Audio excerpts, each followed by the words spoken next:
I'm Shauna Magill-Fegan and welcome to the Love NI Food podcast. This is where we celebrate Northern Ireland's food and drink industry, our great food, great people and great stories. You know, we've so much to be proud of here in Northern Ireland. Our local food and drink industry contributes 8 billion to the local economy. Our local produce is exported to over 70 countries worldwide, and we can trace our food from farm to fork. And on the Love NI Food podcast, we let the people driving the industry here in Northern Ireland tell their stories. This episode of the Love NI Food podcast is brought to you by Andrew Ingredients, supporting Northern Ireland's food industry for over 80 years. On this episode of the Love NI Food podcast, my guest is an incredible painter. He is co-founder of one of Northern Ireland's leading specialty tea businesses, which he runs from an eco-factory in Lisburn. He sells his tea as far away as Japan, and he's the only man to have ever taught me how to slurp. More on that later. Oscar, Chief Tea Master at Suki Tea, you're so welcome. Thank you very much. Hi. It's lovely to have you here. Great to see you again. Can we talk about your art before we spill the tea? Yes, we can, of course. Because not a lot of people know that, along with family life and building Suki Tea into the business that it is today, you've always created and made art, haven't you? I have. I left school early and at 16 went to art college. So I was the youngest in the class. And since then, I never pursued it as a career, but since then I've always used it as something to ground myself with. You know, it's that other thing I need. And along with your brother Oliver, you have just very recently found a platform for your incredible work. Ever Orange. It's called Ever Orange, and it was really to help him out. He was wondering what he was doing with his life, so he's just jumped into art college himself. So he's always painted, and I said, right, no problem, I've got website experience, I'll build something for you. And then it turned into a brand, and he's a collector of all things wonderful, retro and clothing. So he wanted to sell this as well. So this was a platform for him to sell his work. But now he's full-time art college. The platform was just sitting there. So I just started to upload my things, my work. And it really is your passion, painting. Is it inspired by all of the countries that you've travelled to source your tea? It is. I mean, it was inspired by anything I needed to do at the time when I'm in the studio. So I've always painted, but it's always been a bit back bedroom. So during the pandemic, I converted my garage to a studio in the garden so I can go and escape and just do whatever I need to do. How wonderful to be able to do that. Yeah. Because I follow you on Instagram and you paint every weekend. Yeah, as soon as I've got some time. It might only be half an hour. You know, I've got football run and school run and everything else to do, family life and business. So it's just as and when I can. But half an hour is enough to kind of, it's meditative to me. It's my reset. And there's nothing that beats it. But people can actually go on to Ever_Orange yes. and see your beautiful work and purchase. They can now, yeah. So some originals have been sold, and the prints are going well. But it was just this is a dormant website. My brother's not going to be using it for a couple of years until he's finished. Why not? I've got stacks and stacks of work I've been working on, and I just thought maybe I'll put it out there. I've always been selling it as well, but just under the radar. Yeah. So this is it's where I find the balance, and that. And isn't that so important after so 20 years in business? Yeah. Yeah, so we're 21 very soon on March the 9th. Happy birthday. And so it's just that it's that balance that's needed for being able to go back and have focus on the business. Yeah. Great. It's beautiful work. I would urge everybody to have a look at it. Let's talk tea. You just poured me a gorgeous mug of peppermint, my favourite. Thank you. What's your tea of choice at the minute? What are you loving? Well, I love a first flush Darjeeling. They've just come out. They've been picked, so they'll be on their way. Early spring pick of Darjeeling. That's the tea of. It's the champagne of. It's the tea of teas for me. But at the moment, we seem to have, there's only 9 of us in the business, but we seem to have a matcha division. And this is, everything's matcha-centric at the moment. So why so? Why is everything so matcha-centric? there's a lot of people in the industry just kind of scratching their heads saying, why is it exploded so much? It's unprecedented. I'm 21 years, but I've speak to people who are 50 years in the business, and they've never seen anything like it in the tea industry. So we might point to Instagram because it looks amazing, but I think it's because Instagram might have led it, but it's really, really good for you. And so I think if people try it, then they'll go back because it's got that really positive effect. Mm-hmm. Where do you source your matcha? So this is the latest, all the bits of artwork that are on the website, they're all based on sketches from Kagoshima, which I was in October just last. In Japan? In Japan, yeah. So it's the southernmost island of Japan. And we've been sourcing there since 2008. So way before this was the trend, the kind of big explosion. So we've nurtured this relationship for years and years, and beautiful place opposite this big volcano, and it's got a much softer, it's very vibrant green, but it's got this much softer, smoother, silkier flavour to it. To the matcha? Yeah. Mm-hmm. So you've been having a bit of a love affair with Japan for many, many years. Many Why years. so? I think, art college probably, I think that started it. The word Suki, love tea, ski cha is love tea. Mm-hmm. It's just this long kind of admiration for the style and the design, and that, all of the artwork as well, all the paintings that I've studied in the past, the printmakers, and all of that has influenced Suki, and it's influenced the work. And I got married there. Wow. Samantha and I got married there 15 years ago. So it was just it's an amazing place. It's an amazing place to visit. And we associate Japan with home of the tradition of tea and the tea ceremony. And last year you were back visiting and you were lecturing and sharing knowledge and... Yeah, I mean, I wouldn't say it was teaching the Japanese how to drink tea, but there was etiquette involved. Is it 1 finger or 2 with the cup and the silver teapot? They think we're afternoon tea every day here. So, it was bringing a bit of truth to the... You put them right, the builder's brew with a digestive dunk in it, And that was called The Art of Tea. The seminars were called The Art of Tea. So it was talking about painting and just talking about how if you're painting, you want to bring balance and harmony and composition, structure, and it's the same as if you're blending tea. So we were bringing that story into it. And if you're blending, you want, there's maybe a theme behind it. Maybe it's dessert-based or Mediterranean vibe or something. And then you've got all the ingredients in your warehouse. You're almost sketching a blend idea out, lots of liquids, and you're pouring them together and creating something rough, and then you'll refine it and hone it. And it's just like the layers of a painting or canvas, blank canvas we call it. It's a lovely analogy, actually. Let's leave Japan and come back home. Okay. Why do you think we as a nation are such tea lovers? Why is it that a cup of tea just solves all the world's problems?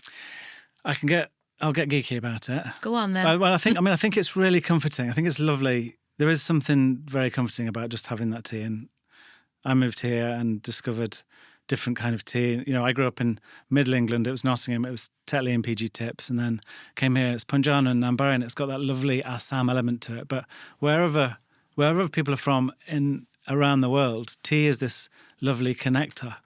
It brings people together. It's like this kind of comfort or social, or even if you're having it yourself, it's like a bit of solace. It's connecting yourself with yourself. Yeah. But to go scientific about it, there's something extremely unique in tea, the tea from the Camellia sinensis plant, the leaf, the tea leaf. And it's called L-theanine. It's an amino acid. And it's responsible for regulating dopamine and serotonin. That's what I was going... Yeah. So it's like... Serotonin. Yeah, so it's the a mood regulator. Yeah. A happy hormone regulator. So it's packed full of that. And then there's something called EGCG, which is epigallocatechin gallate, which is a really powerful antioxidant. Can you spell that? EGCG. Yeah, CGC. Okay. So I think that's why that's why we're drawn to it. And then this matcha boom has taken off, and that's because you're getting that in a concentrate form. So all of those really beneficial amino acids and antioxidants, we're getting them times 10 every matcha we have. Mm-hmm. Wow. Yeah. Yeah. Incredible. So- Tell me, what is Suki's best-selling tea here in Northern Ireland? What's your best-selling blend? So very, very close to our best-selling blend, which would be breakfast tea. On the island of Ireland, it's Belfast Brew because it has that Assam content. English breakfast tea is all East African. And then we've got this really lovely malty, fuller Assam rounded flavour, which is added to the East African Kenya or Tanzania, or actually we're getting most of our tea from Rwanda now. And so that brings this lovely rounded, malty, full-flavoured, gorgeous cup. I call it my Groundhog Day tea because I just have it every day and go, oh yeah, that's good. Yeah. That's a good one. Yeah. And there's bias because I make it, but it is a really good cup of tea. Yeah. So Belfast Brew. Belfast Brew. Yeah. One of my favourites too. Tell me, why tea? Oh, okay. Yeah. So the business was started with a really good friend of mine, Annie, and I, and this was 21 years. So let's go 22 years back because we're 21, but we had a year of chatting about it and kind of discovering how it was going to work. This is your co-founder, Annie Irwin, the wonderful Annie Irwin. Yeah. And I was teaching her how to paint. I'd run a few businesses beforehand and they'd kind of like false starts, I'd call them. And we had a few people who wanted to learn how to paint, so I was teaching people how to paint in the attic. And we'd have a bit of wine and put some music on and learn how to paint landscapes and such. I was never invited to those. No, sorry, no. open invite. We'll start it off again. And Annie and I were often chatting about starting a business. We'd done the Go For It program with Invest, and that had given us confidence to go, what if? What if we did this? Yeah. Those bones of a understanding of how business worked. Yeah. And so from there, we'd discussed starting a dumpling company, importing... Dumpling company? Yeah, like gyoza, before they were trendy. Importing Georgian and Indian wine. That was another one that we'd dismissed, but chatted about. Setting up a organic pizza shop in Killyleagh. Right. Was another plan that we had. And so when we were just walking to town on the 4th of September 2004, it was just another one of those conversations. And I'd read in the NME the night before about Moby setting up a tea house for his wife. So I brought up the idea of a tea house. What if we had a tea house and turned it all upside down? Because Annie and I had both travelled to Asia independently beforehand. So we'd seen firsthand what really good tea was and the ceremony and the experience of it. Mm. So when we had this conversation, the tea house was just almost secondary. It was just about the experience. What would that experience be for people? We know what good tea tastes like. We've tried it. But what if it was all about the ritual? And that was it. It was a 40-minute chat. We shook hands and said, let's start a tea business. That was it.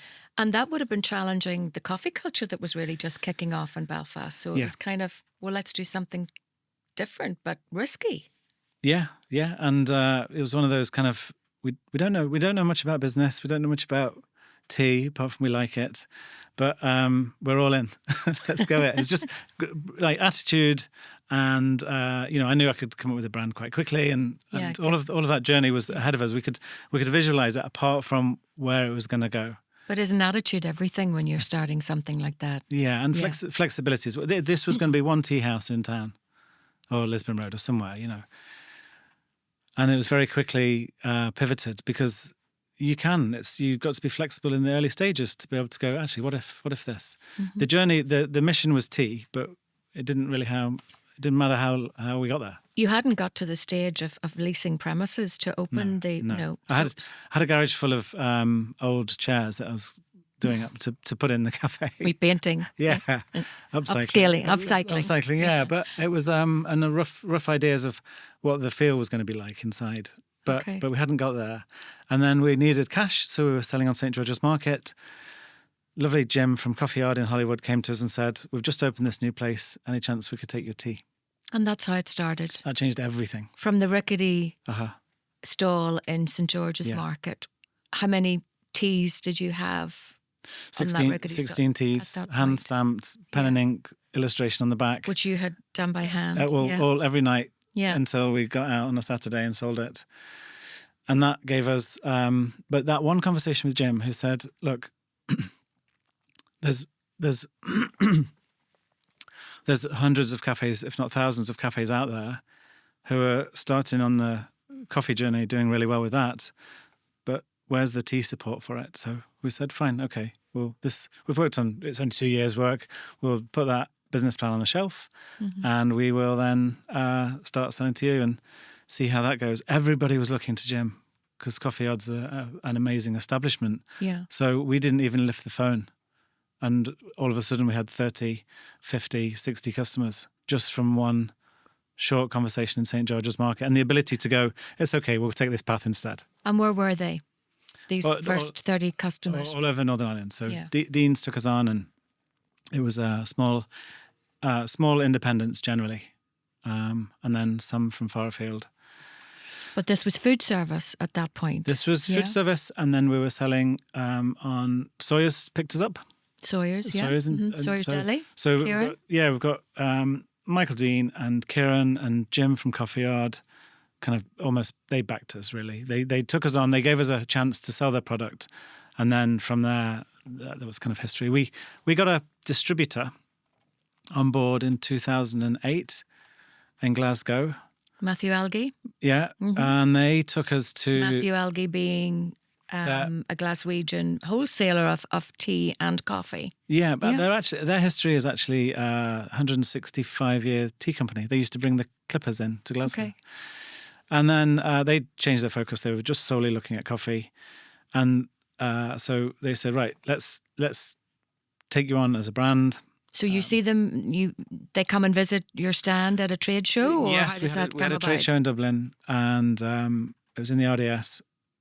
And it was very, very early on in the business. It was very early on. I mean, we went down on, we took the train with a bag of product. We borrowed a dry white marker and wrote on the back wall. We didn't have no signage, nothing. Just challenged the industry. Would you serve instant coffee? Written on the back of the wall, and that was it. And a borrowed table with product that we took down in a bag, and we signed a £50,000 contract that day, and everything was history. They took us to their customer base, and that's now one of 22 distributors around the world that we have. That's an incredible story. Just over a year into the business, chance meeting with Matthew Algie. Yeah. What did he think of your "would you sell instant coffee" message? Again, it was that attitude. They loved it. They were bringing new coffee ideas to the market. They're right at the forefront of coffee and hospitality and really cafe hospitality at the time. So this added on, and it was really to bring the experience back. We had this idea about, the tea bag in a cup was just wasn't quite cutting it. So if we turned it into like a little ritual or a mini tea ceremony, maybe that's it. So we described that on the day, and it just grew from there. And they've been supportive of us. And how quickly then did you move out of the garage at home? So then from the garage we run the Ono Cork Mill on the Beersbridge Road. Yes. And then very soon after that, we moved to the Falls Road, which was our home for 18 years. It was home for 18 years, yeah. And then 3 years ago... How was that? It was brilliant. And the landlords, Autos, looked after us. Then if we needed more space, we moved into next door. And the kind of camaraderie of... this, I suppose we learned this early on, the camaraderie of people who have been through starting up a business is really important. Everybody knows, and now we're lending our time to startups as well. But everybody looks after each other in the business network. So it was the same at Autos, same at St. George's Market, and same at Autos, with everybody rallying round, making sure that we had what we needed at the time. At the heart of every great Northern Ireland food story are the ingredients that make it possible. For over 80 years, the team at Andrew Ingredients has been the steadfast partner behind our thriving food industry. They're based in Lisburn. They're a proud family business with a team dedicated to helping local producers grow and innovate. Whether you're an artisan startup or an established local brand, Andrew Ingredients is proud to champion the people who make our food scene so special. To learn more about their story and how they support the local industry, head over to andrewingredients.com or follow them on socials at Andrew Ingredients. How important were those early days in St. George's Market? I'd like to just go back to St. George's Market and to sort of shape the blends, to shape what the consumers were looking for. You were talking to your customers. Any memories, any nice memories, any awful memories? Not many awful at all. I mean, it was early starts. I was living on Delaware Street, so it was Ravenhill Road, and we had a trolley that we'd push from Ravenhill Road to the market, up and past the train station, and then pack it up and push it back. In all weathers. In all weathers, yeah. And then, so it was grounding. You work. We did our time, and it was very early starts and long days and big shifts, but the connections we made, the relationships we made, and our understanding of what business was formed there. And I think that was really important for us because it was so helpful and so positive and so collaborative in a way as well. And I think so many food and drink producers would share that experience. So many are sharing similar stories of just how important that St. George's Market institution was to the early days of their business. Such a springboard. We're doing. You still sell it. You're still there. No. So post-pandemic, we had to call it because we had actually to run that market. We needed 8 people because it was all part-time for everybody. Right. So it was 8 people who were coming in, and we had to kind of say goodbye. We made a decision to wait it out and see whether we were going back.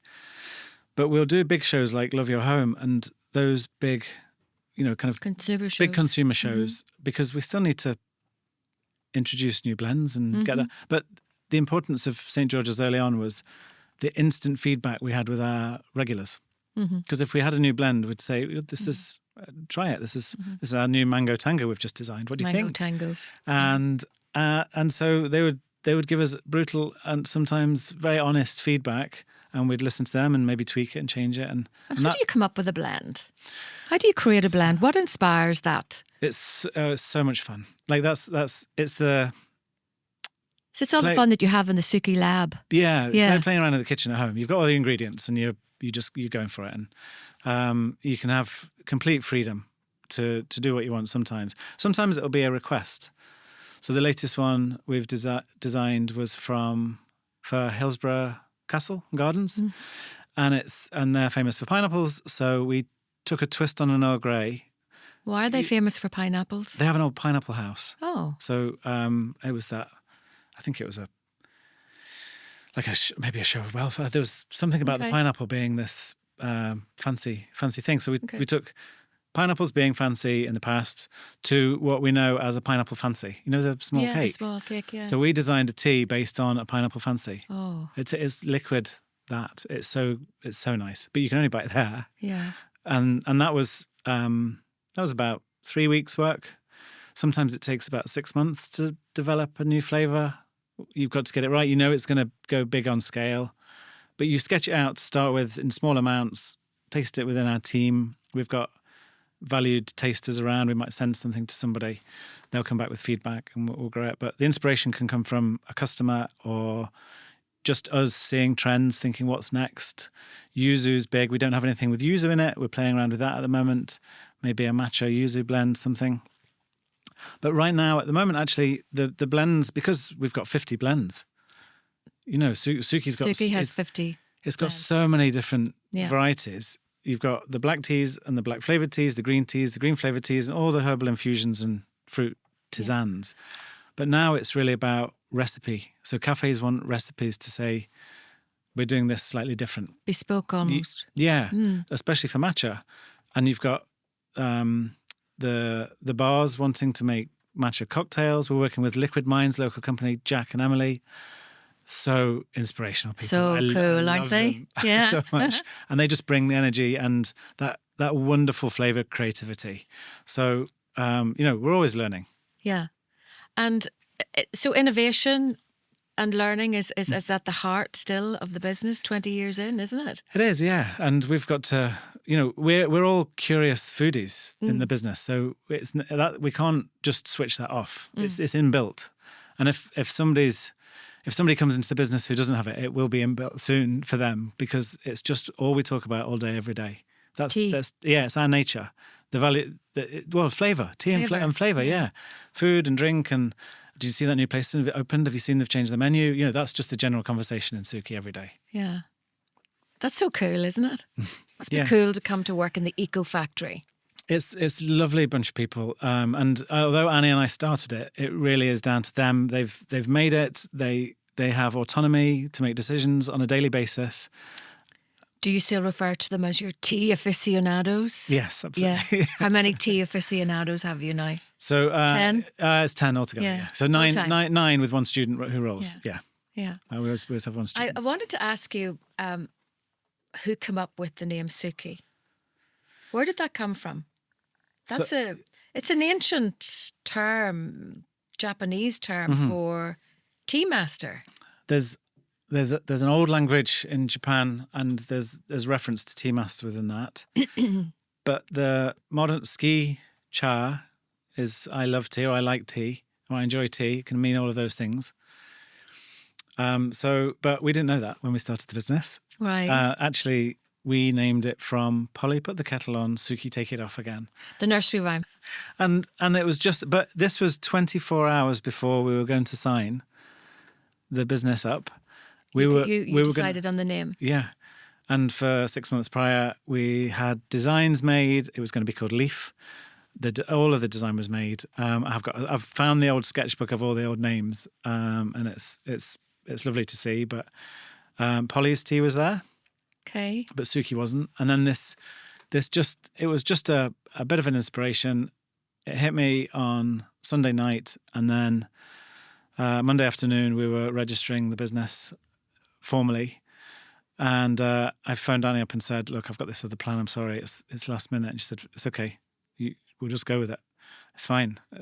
I'll trust you. Let's do it." Key rhymes with tea. Sounds like it's far away. It's got that far away vibe to it. Yeah. So that's where it came in, and I think it's got that nice memorable Suki vibe. Tea. Yeah. It sure has. Will you talk to me about where you source your tea? Where you started sourcing, the countries that you travel to? Yeah.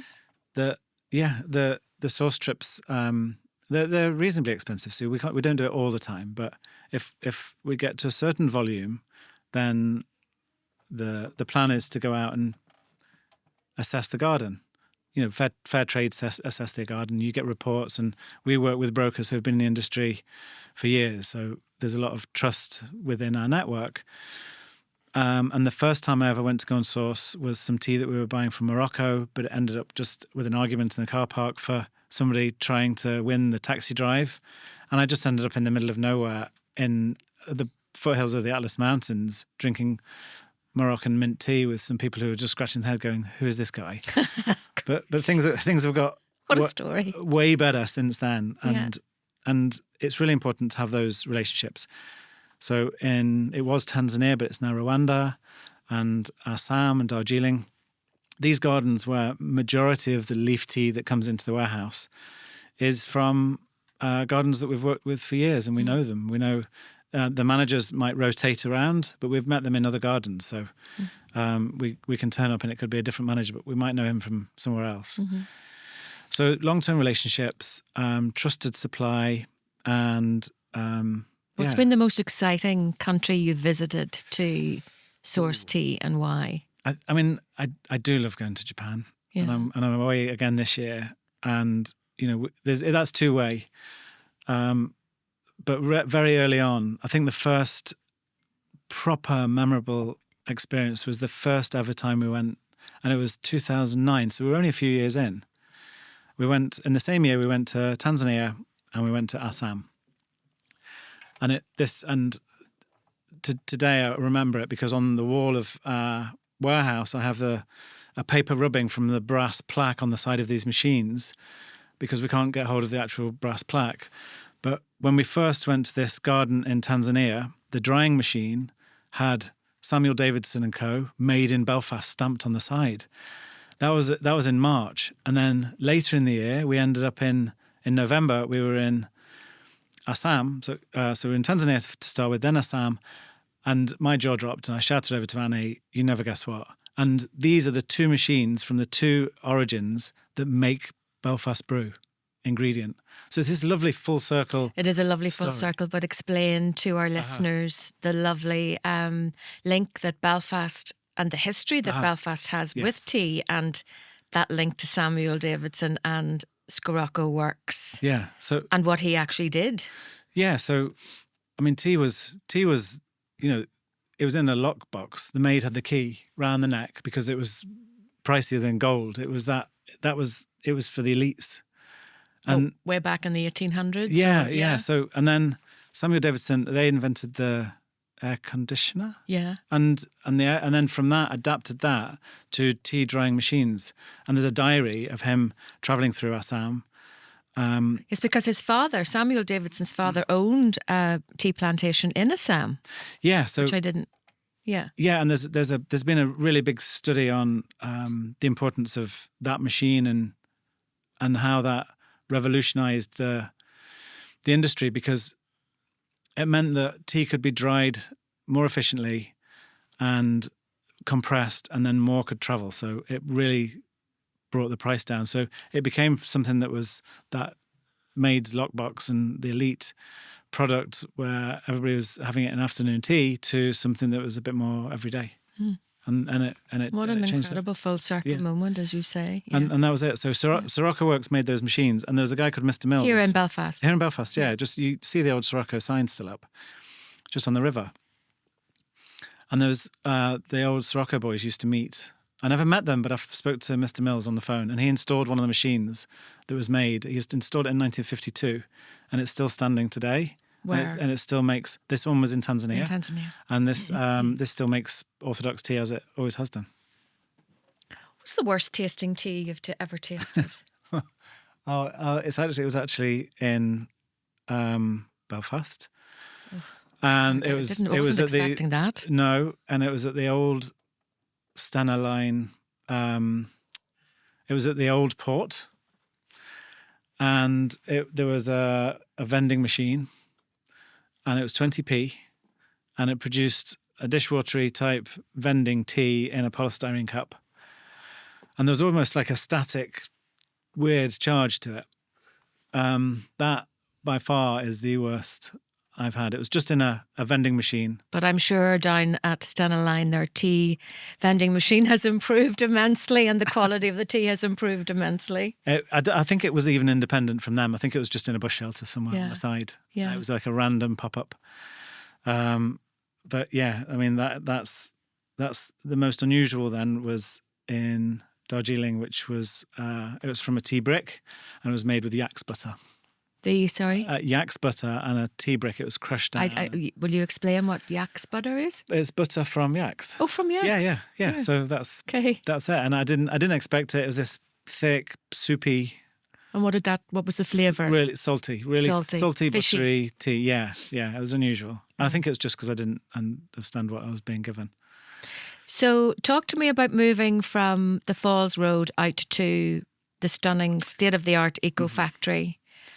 Which is it must be one of the coolest places to work as a food business. The Dream Factory. The Dream Factory. Yeah. So we had the chance. So moving from the garage to the Falls Road, we had to expand quite a lot, and everything was packed by hand, and it had been for many years. But we wanted to automate. Having 4 people in the packing room and then 8, it didn't necessarily double production. So we went to semi-automation. We bought a machine, and we needed to box this in. And it was going to be quite costly, but we said, it's okay, we'll just do it. But secretly, I'd just been looking at new premises because I thought there's a £6,000 wall that needs to go up. I could put that into a new premises. And at board level at Suki, we'd said, no, we're not moving. This was kind of post-pandemic as well. And we just, it was like, tighten everything up and just focus on selling tea. But I saw it as the perfect opportunity. We had some savings.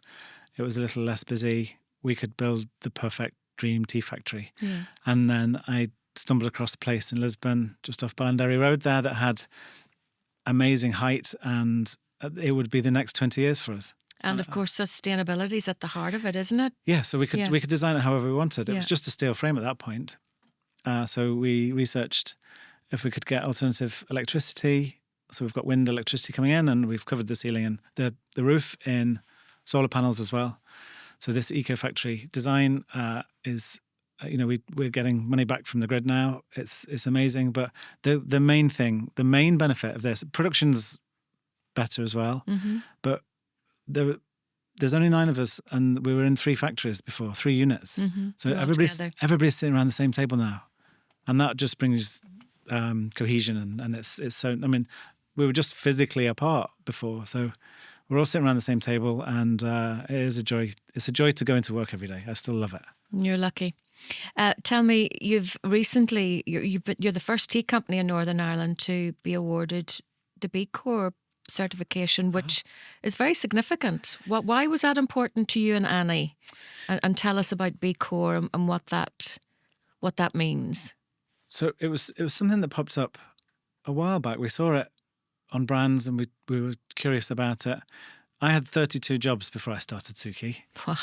And they were mainly in design or food, and I was just going from here, there, and everywhere. And I saw how not to do things. And, you start a business and you have your values and you want to do everything the best way you can. So very early on, we said, right, we're going to be accredited. We're going to have fair trade, if we can, organic. There was a bit of rainforest. We were the first company in Northern Ireland to get SALSA accreditation for food. Mm-hmm. And then B Corp popped up, and we thought, that's just another one of those things. But the more we researched, the more we saw it as being core to sustainability and how, and it's almost anti-greenwashing. We're scrutinised on claims we make, mm-hmm. and so we should be. But also we've got a promise that we adhere to about sustainability. So we have to, it's been written into our business manifesto that we have to run this as we say we're going to do, and it has to be sustainable. And essentially it's an underscore of doing the right thing. It's not just another brand exercise. Yeah, well, congratulations on achieving it. Well done. Will you tell us about there's a number of strands to the business, isn't there, in terms of where your customers are? For those people who may be interested and maybe aren't familiar with Suki or want to know where they can buy the Suki Tea range. So will you talk to us about the various strands of the customer base? You've online, retail. Yeah, so and this we just very early on we were selling at the market, and we were selling to a big distributor. And then we kind of carved out our own direct channel to sell to cafes direct as well. But majority of people who would buy for out of home will go to the delis, so the Soyas or the indie foods, or they'll buy online. We've got customers who've been buying for 18, 19 years, and they're regulars online. And the website started with a friend of ours who ran a place in Belfast called Silver Ink, and they gave us a mates rate discount to build the website. It was 700 quid to start with. My goodness. I know you just don't see that anymore, yeah. But this was a place that we could be expressive, and you can have the whole range, everything. We've even got pieces of artwork and local craft. So James Stanley Watson, who won the Great British Pottery Throwdown, we got him. We commissioned him to make a matcha bowl, limited edition. There's 4 or 5 left from that range, and we'll probably do another one with him. It's a beautiful website. Yeah, great space to. And I love the way, if you're not into your teas and you're not really sure what you want to buy, there's that wonderful section where it's the quiz that helps you. Oh, yes. Yeah. So dependent on your mood or how you want to feel, and it takes you through the various steps, and then you end up with discovering that you're a chocolate chai latte person, which I never knew. But that's a clever section in the website. We approached the website with the attitude that what would it be like if somebody visited it as if they were visiting the market and just having a quick chat with us. That was the attitude towards this. We designed that so they go in. There's a bit of curiosity. You can have a quick question answered, and it's very easy to browse around. And every single tea's on there, limited edition as well. I meant to ask you earlier just about the process of from leaf to cup. Oh yeah. So that's important. Yeah. So with another hat that I wear, I'd be on the board of directors for the European Specialty Tea Association. So we teach tea, and most of the teaching, most of the courses are for baristas because they want to skill up. They've learned everything they can with coffee, and they're sidestepping to tea. So there's courses you can do just as an enthusiast to learn about this. There's like an online Tea 101 that you can learn as well. There's links on our site for that. So you could go into so much depth. So I'll try and keep it as brief as possible. But the leaves picked and then wilted. So, if you take a leaf off a tree, it's a bit brittle and it needs to be malleable. So it's wilted. It's left in the heat for a while. And then it's rolled. If it's tea bag tea, it goes down another process. It's ground up and there's a process there. But for orthodox or loose leaf, it's gently rolled. Everything we buy is hand-picked. Picked, yeah. And then dried in various stages, sometimes on 1952 Sirocco machinery. Yeah. And then it comes to us. And it's for us to then either blend it or it's just we can add a flavour, bergamot for Earl Grey, for example. And then it becomes one of the 50 odd blends that we have. Yeah. I think there's around 175 ingredients that come into the warehouse. I was going to ask you that also. Yeah. What's that store cupboard of ingredients like back at really Eco Factory? Really exciting. 150. Yeah, plus, yeah. Like including and every single one of those that comes in has to be tasted as well. So our skill is tasting. Yeah. And what might you have on that store cupboard? So we've just taken some dried fruit pieces. There's papaya and pineapple and mango, tiny mango pieces. Ginger, ginseng. There's cornflowers and marigold flowers and raspberries and coconut and cocoa shells. And there's the tea leaf from all the different origins as well. It does, and everybody who visits the factory, like, oh wow, that smells amazing. But we can't. It's neutral to us. Yeah.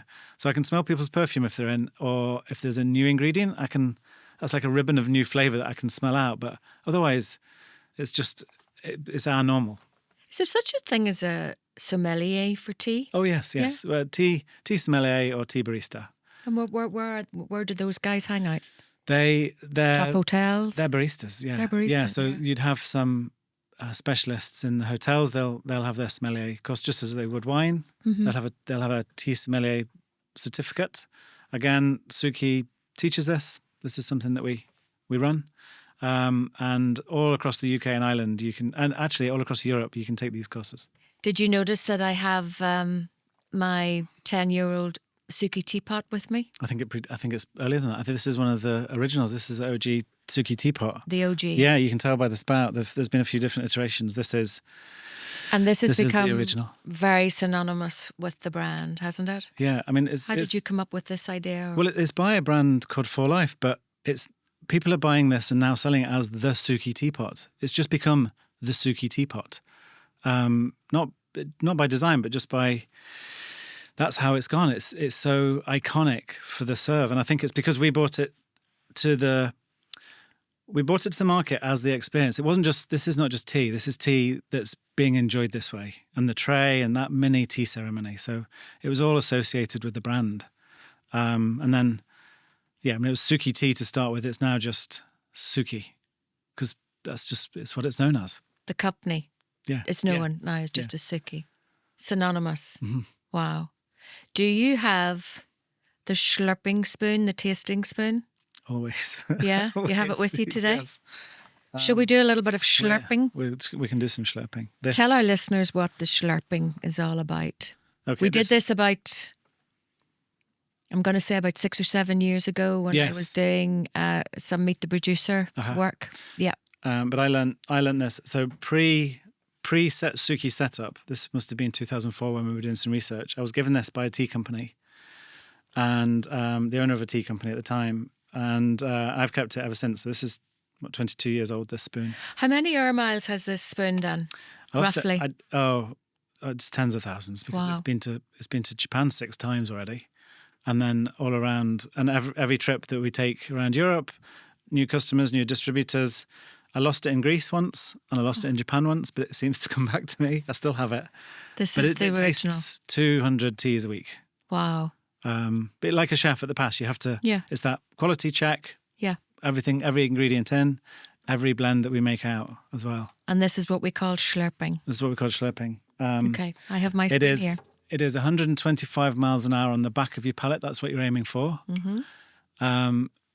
Aerating is the technical term, but this is so you're getting as much as you can. You want to go first or shall I? We'll go together. Okay. Yeah. 3, 2, 1. That's slurping, folks. It tastes good. And we when we're brewing, we always brew 5 minutes, boiling water. So you're really kind of accentuating all of the flavours. And this is a quality check. And it's very fast and very speedy. And I've been to places in East Africa where the guys will taste 2,000 a day. Wow. And they're on a trolley. And they're just like, it's just slurp, robots. slurp, slurp, Tea slurp, robots. slurp. Shouting. Yeah, somebody's taking notes. Slurp, slurp, slurp. But it has, you can't automate that. You can't, there's no other way apart from sensory, which it has to be a human held position and a skill. I want to do a little, I want to spill the tea with you. Okay. If we could.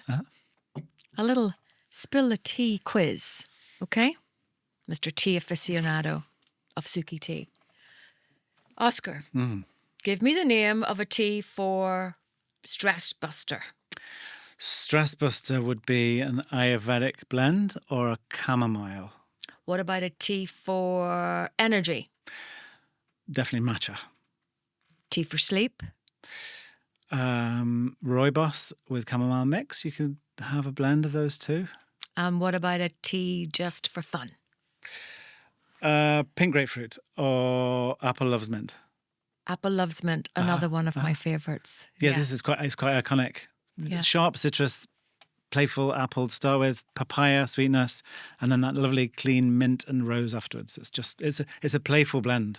Lovely. It's a nice journey. Recommendations. Thank you. Before you go, we're asking all of our guests on the Love NI Food podcast. We have an abundance of incredible food and drink here in Northern Ireland. Name a brand or a couple of brands, food or drink, which aren't your own, of course, that'll always be in Oscar's store cupboard at home, his larder, his fridge or freezer. There's so many. I think the one constant is a trip to Mike's Fancy Cheese. Oh, yes. That's a nice trip into town. It so is. And just the experience. And we've always got I don't drink much, but we've always got Bushmills Black Bush blend from the collaboration that we did years ago. It's just become a staple for visitors if they come around. How lovely. Thank you for joining us, Oscar. Thank you so much. It's been lovely to catch up with you again and chat all things tea. This episode of the Love NI Food podcast is brought to you by Andrew Ingredients, supporting Northern Ireland's food industry for over 80 years.